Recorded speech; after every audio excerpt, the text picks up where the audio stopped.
तास्तोदी महाविद्यालय के online classes में आपका स्वागत है। BSc final year unit number 1 समूह का लास्ट वीडियो, लास्ट नहीं है, लास्ट पहले हो गया था।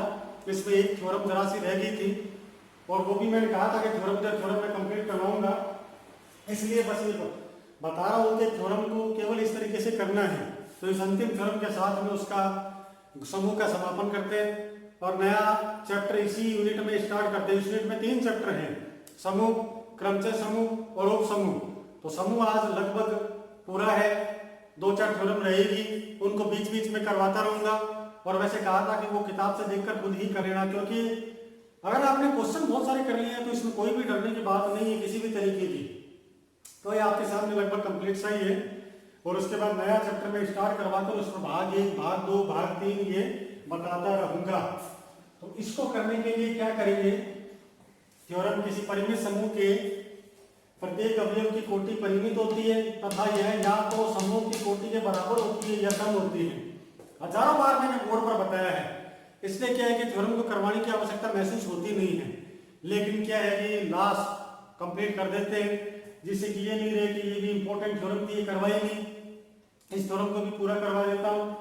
किसी परिमित समूह के प्रत्येक अवयव की कोटि परिमित होती है, यानी कोई भी अवयव की कोटि आप निकालोगे, ऑर्डर ऑफ ए निकालते हो, ऑर्डर ऑफ 4 निकालते हो, ऑर्डर ऑफ 8 निकालते हो, तो सभी क्या होती है, फाइनाइट होती है। इनफाइनाइट का नाम कोई होता ही नहीं है। जब इनकी कोटि निकालते हो तो या तो समूह की कोटि के बराबर होती है या कम होती है। ये चीजें अपने को डिराइव करनी है, प्रूव करनी है। उसके लिए हमें दिया हुआ क्या है, पहले तो परिमित समूह दिया हुआ है, अवयव की कोटि दी हुई है, समूह के ग्रुपांक दिया हुआ है। भाई अवयव की कोटि तो ग्रुपांक अपने को पता ही होता है। ग्रुपांक का तात्पर्य क्या होता है, समूह की कोटि।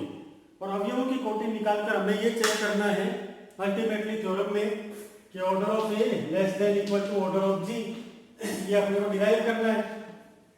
तो इसको करने के लिए मैं आपके सामने जो भी लिखा हुआ है उसको बार बार बता रहा हूं।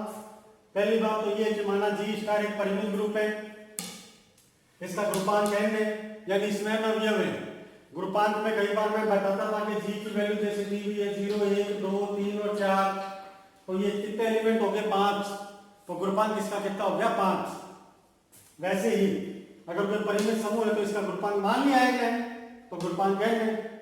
a belongs to G, n है तो उसको लिखने का तरीका a की पावर 1, a की पावर 2, a की पावर 3, a की पावर n पर विचार करते हैं।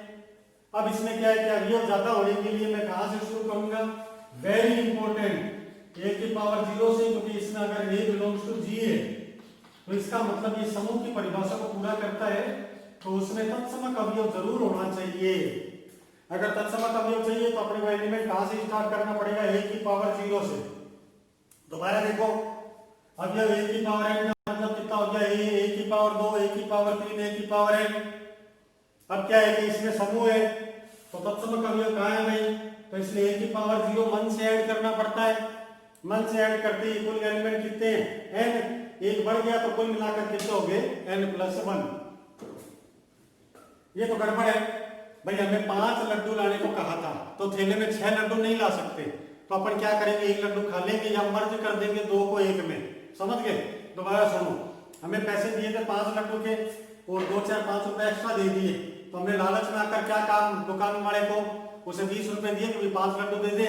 वो कहेगा कि 5, 18 के 5 आते तो यूं कर 20 में 6 ले जा। अपने मन में लालच आ जाता है, अपन सोचते हैं 6 लड्डू मिल रहे, दे दो बे, तो 5 लड्डू वहां पर। अब घर वाले डांटेंगे 5 या 6 क्यों लाया, 2 रुपए लाने थे वापस। तो अपन क्या करेंगे, कह देंगे भाई 20 के 5 लड्डू मिले, या तो 1 लड्डू खा लेंगे, हटा देंगे, या मर्ज कर देंगे, एक में थोड़ा सा बड़ा कर देंगे, कह देंगे थोड़ा एक्स्ट्रा बड़ा दे दिया। तो उस चक्कर में हमें क्या करना पड़ता है, 2 एलिमेंट आपस में बराबर कर दो, a की पावर r और a की पावर s। अब समूह का अवयव है तो तत्समक काम में ले लिया, प्रतिलोम कहा जाएगा।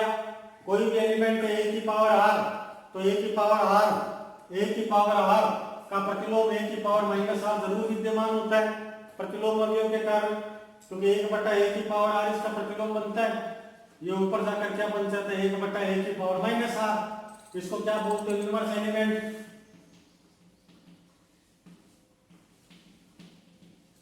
It is called inverse element. इन दोनों की साइड में मल्टीप्लाई कर दिया a की पावर -r का, ये दोनों कैंसिल हो गए। प्रतिलोम की डेफिनेशन इनवर्स एलिमेंट की क्या होती है, दोनों कटने पर ये आ गया, a की पावर s माइनस आर है, s माइनस आर को k दे दिया, k ये डिवीजन मेथड कहलाता है। यहाँ पर आपको बहुत प्रैक्टिस करनी पड़ेगी। There are lot of practice to do with the question of generator cyclic group, यानी जनरेटर और साइक्लिक ग्रुप के क्वेश्चन की बहुत प्रैक्टिस करनी पड़ेगी कि जो पावर है ना ये कभी भी भागफल से ऊपर नहीं जा सकता। जैसे कि ये, इसमें डीप नहीं जाऊंगा, बहुत बार मैंने समझा दिया, 3-4 कभी आप फेस टू फेस बात करेंगे तब और डीप नॉलेज दूंगा। +5 लिखा हुआ है तो मैं क्या करता था, यहाँ पर 4 की पावर 2 किया तो ये क्या बनता 8। अब ये बढ़ना नहीं चाहिए, 5 से 8 बढ़ गया ना, इसका भाग लगेगा, भाग लगने पर शेष वाला आंसर आएगा, वो लिखा जाएगा 3। अब बात ये आती है कि भाई सारी कारीगरी क्या होती है, इस पर डिपेंड करता है। ये वैल्यू 0 नहीं होनी चाहिए, 0 से बड़ा और n तक जा सकते हो, यानी कहने का मतलब क्या है कि 5 तक जा सकते हो। 5 आई तब तक कोई दिक्कत नहीं है, 5 से ऊपर जाए तो भाग लिखकर शेष पर लिखना पड़ता है। तो ये वैल्यू क्या है कि आपको बहुत बढ़िया तरीके से भागफल के रूप में याद रखनी पड़ती है। a की पावर k बराबर e, ये कोटि की परिभाषा है। Order of a less than equal to k हो गया, k वगैरह आपको यहाँ कहीं मिलेगा। a की पावर 0, a की पावर 1, a की पावर 2, a की पावर k, a की पावर r, a की पावर n से पहले या उससे एक्सी ज्यादा उसके बराबर हो सकता है, तो k less than equal to n। 12वीं क्लास का संख्यात्मक नियम ट्रांजिटिव लॉ क्या कहलाता है, ये इसके लेस देन है, ये इसके लेस देन है, तो इसका मतलब ऑर्डर ऑफ a क्या हो गया, less than equal to n, और n इसका ग्रुपांक या तो ऑर्डर ऑफ g, ये यहाँ लिखा हुआ ग्रुपांक n, वेरी इंपॉर्टेंट। तो लास्ट में थ्योरम का क्या बन जाएगा, order of a less than equal to order of g। ये थ्योरम का इस प्रकार डेरिवेशन है, कोई भी तरह की जल्दबाजी नहीं करनी है। अब सभी थ्योरम आपको मैंने करवा दी है, 2-4 थ्योरम बची है जो कभी आई नहीं है, लेकिन अपने को करनी है, वो आप लोग को ट्राई करना। टाइम टू टाइम मैं बीच में रोक कर वो भी थ्योरम करवा दूंगा, ये बिल्कुल मैं बोल रहा हूँ, ये मेरे करवाने का इंटरेस्ट भी है। एक्चुअल में पेपर ही यही है मेरा, अलजेब्रा पीजी में भी मैं ही लेता हूँ और प्रीवियस में भी विविध गणित मैं ही लेता हूँ, तो उन सब में क्या अलजेब्रा से पाला पड़ता ही है। आप निश्चिंत रहो, जितना करवा दिया मोर देन सफिशिएंट है, लेकिन ये 4 नंबर की तैयारी है। यहाँ तक का वीडियो आप स्टॉप करके सेव करके दोबारा 13-14 देखेंगे, 10-12 वीडियो मेरे हिसाब से ये केवल पहली यूनिट के पहले चैप्टर के हैं। अब दूसरा चैप्टर स्टार्ट करने जा रहा हूँ, तो let's start the chapter number 3, permutation group, क्रमचय समूह। नॉर्मल उसका है, कोई भी स्टूडेंट इसको जरूर करके जाता है। पहला चैप्टर और तीसरा चैप्टर दोनों मिलाकर एक क्वेश्चन बनाते हैं, इसका क्रमचय समूह नाम से चेक कर लेना। 4 नंबर का क्वेश्चन मिलेगा, बाकी 4 नंबर का क्वेश्चन समूह से अटैच करके आएगा, कुल मिलाकर 8 नंबर का मिलता है। ये क्वेश्चन को करने का तरीका ये बनता है, क्वेश्चन यही बनेगा 1 2 3 4 5,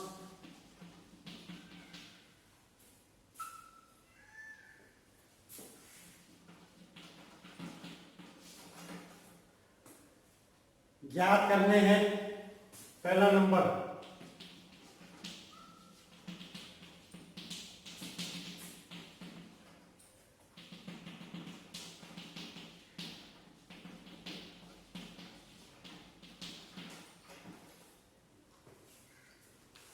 ठीक है, अच्छी तरह इसको देख लेते हैं। क्वेश्चन दिया हुआ a बराबर 1 2 3 4 2 3 1 4 5 4, a inverse a square a cube और a की कोटि निकालने हैं। आराम से इसको डीप लेवल में समझते रहो, देखते रहो, फिर जाकर इसको कंप्लीट करते हैं। सबसे पहली बात तो क्रमचय। क्रमचय का मतलब क्या होता है, क्रम से चयन करना। 1 3 1 2 है, पढ़ने का तरीका पहले क्रम से चयन करना क्रमचय कहलाता है। परम्यूटेशन कॉम्बिनेशन 11 12 के अंदर पढ़े थे हम लोगों ने, उसमें ये बताया गया था कि भाई कोई भी तरह का चुनाव करने के लिए क्रम का निर्धारण करना। जैसे रेड कलर की गेंद एक थैली के अंदर 2 बॉलें रखी हुई है, रेड और ब्लैक, बिना रेड को वापस डाले 4 बॉल निकालना, तो क्रम जानते ही हो क्या होता है। कोई ट्रेन प्लेटफॉर्म से गुजरती है तो उसमें भी क्या होता है, क्रम का निर्धारण देखना। तो ये सब चीजें क्या नॉर्मल है क्रमचय समूह। अब ये बात किस में आती है, समूह के अंदर वेरी इंपॉर्टेंट वर्ड ये हम अलजेब्रा के अंदर पढ़ रहे हैं इस चीज को, तो क्रम से समूह को पढ़ने के लिए थोड़ा पढ़ना आना चाहिए, उसके बाद आगे का काम होता है। तो एक्स्ट्रा चीजें मैं यहां से हटा देता हूं और इसको पढ़ना बता देता हूं, फिर इससे आगे का काम अपन करेंगे। आप एक वर्ड बोलना शुरू कर देना, इमेज। एक की इमेज दो, दो की इमेज तीन, तीन की एक, चार की पांच, पांच की चार। इमेज एक की दो, दो की तीन, तीन की एक, चार की पांच, पांच की चार। एक दो, दो तीन, तीन एक, चार पांच, पांच चार। इमेज यानी परमुटेशन को पढ़ने का तरीका क्या होता है? एक की इमेज दो, दो की इमेज तीन, तीन की एक, चार की पांच, पांच की चार। अब मैं अचानक से पूछ दो तीन की इमेज क्या, तो आप बोलेंगे एक। पहले ऊपर वाला पढ़ा जाता है, बाद में नीचे वाला, ये पहला रूल है। ठीक है, तो यहाँ पर रूल मैं केवल लिखता हूँ नंबर, आपको मैं बोर्ड पे बताया हूँ, पहला रूल कंप्लीट हो गया। आपको इमेज पढ़ना आना चाहिए। पांच की इमेज चार, चार की पांच, तीन की एक, दो की तीन, एक की दो। दूसरा रूल, आपको ऊपर जो लिखा हुआ है और नीचे लिखा हुआ है, दो चीजें मिलेंगी, उनका ब्रैकेट यही रखना है, इसकी कोई भी तरह की दूसरी डिजाइन नहीं बनानी है। कहने का मतलब ये है कि ना तो इसमें मजला ब्रैकेट शो करना है और ना ये बड़े वाला ब्रैकेट। आपको कोई भी तरह की कलाकारी नहीं दिखानी है, इसमें कोई हार्ड एंड फास्ट रूल नहीं है, लेकिन ये चली हुई परंपरा है। जैसे इसको चौक बोलते हैं और चौक ही है ये। आप इसको बोर्ड पर लिखने वाला पेन बोल सकते हो, ये आपकी मर्जी है, लेकिन नहीं बोलना चाहिए, दुकानदार नहीं देगा। दुकानदार यही पूछेगा भाई कहना क्या चाहते हो, चौक चाहिए क्या? तो चौक का मतलब चौक है। वैसे ये है, ये दूसरा नियम। तीसरा नियम, ऊपर और नीचे दो पार्ट लिखे हुए आते हैं, तो ऊपर वाला पार्ट हमेशा क्रम में रहना चाहिए। ये स्क्रीनशॉट ले लेना, ऊपर हमेशा क्रम में रहना चाहिए, नीचे जरूरी नहीं। ऊपर देखो 1 2 3 4 5 है, नीचे 2 3 1 5 4 है, तो ये कोई बड़ी बात नहीं है। ऊपर वाला क्रम में होना चाहिए, नीचे वाला भले ही नहीं हो। ठीक है। चौथी बात, इसका गुणा करना। गुणा करना अपन स्टार्ट कर देते हैं। ये 4 नियम है। चौथा नियम प्रैक्टिकली बता रहा हूं। आंसर नंबर 1, पहले अपने को निकालना है ए इनवर्स। उसके लिए क्या दिया हुआ है? 1 2 3 4 5, 2 3 1 5 4। अब इसमें ए इनवर्स निकालने के लिए केवल आपको इतना ही काम करना, पलट देना। तो ये 2 3 1 5 4 हो गया, नीचे 1 2 3 4 5 आ गया। बस इतना ही ध्यान रखना कि पलटने के बाद आप क्या करोगे, इसको वापस ऊपर क्रम का निर्धारण जरूरी है। तो ऊपर 1 2 3 4 5 लिखना है और इसका आंसर 1 की इमेज 3, 2 की इमेज 1, 3 की इमेज 2, 4 की 5 और 5 की 4। ये आपको काम अच्छी तरह समझ में आ गया होगा, कोई दिक्कत नहीं है। आंसर नंबर 2,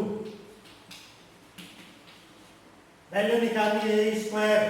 इसका मतलब ए को ए से गुणा कर दो और ये 2 बार लिख दो। 2 बार लिखोगे तो क्या आएगा? 1 2 3 4 5, 1 2 3 4 5, ये 231 54, 231 54। इमेज लेने के लिए मल्टीप्लाई करोगे तो एक ब्रैकेट में कन्वर्ट कर लो। इमेज चले जाओ, एक की इमेज 2, 2 की 3, तो एक के नीचे 3 लिखना है। पहले ये 1 2 3 4 5, एक की 2, 2 की 3, 2 की 3, 3 की 1, 3 की 1, 1 की 2, 4 की 5, 5 की 4 और 5 की 4, 4 की 5। आराम से चेक कर लो दोबारा। 1 की 2 है, 2 की 3 है, एक के नीचे 3, 2 की 3, 3 की 1, 3 की 1, 1 की 2, 4 की 5, 5 की 4 और 5 की 5 इमेज आ जाएगी। तो ये वर्ड क्या कहलाता है? गुणा करना। चेक कर लो, ऊपर क्रम से लिखा हुआ है, आंसर अपना सही है। चेक कर लो, नीचे केवल एक ही बार आया हुआ है, आंसर अपना सही है। आंसर नंबर 3, इसको खुद कर लेना, क्यूब का गुणा। और आंसर नंबर 4, आंसर नंबर 4 में एक ही कोटि चाहिए, तो एक का मान है 1 2 3 4 और 5। नीचे लिखा हुआ है 2 3 1 5 4। तो इसको लिखने के लिए इसको बोला जाता है क्रम। एक की इमेज कितनी है? 2, एक लाइन में आंसर लिखना है। 2 की इमेज 3 है, 3 की इमेज 1 है, मिल गया। पहले डब्बा बंद कर दो। क्या अक्सर नहीं आया? 4 नहीं आया, 4 से स्टार्ट करो। 4 की इमेज 5, 5 की इमेज 4, डब्बा बंद कर दो। कितने एलिमेंट है? 3 एलिमेंट है। कितने एलिमेंट है? 2। इनका ले लो एलसीएम, जो आएगा 6। ये कहलाती है कोटि।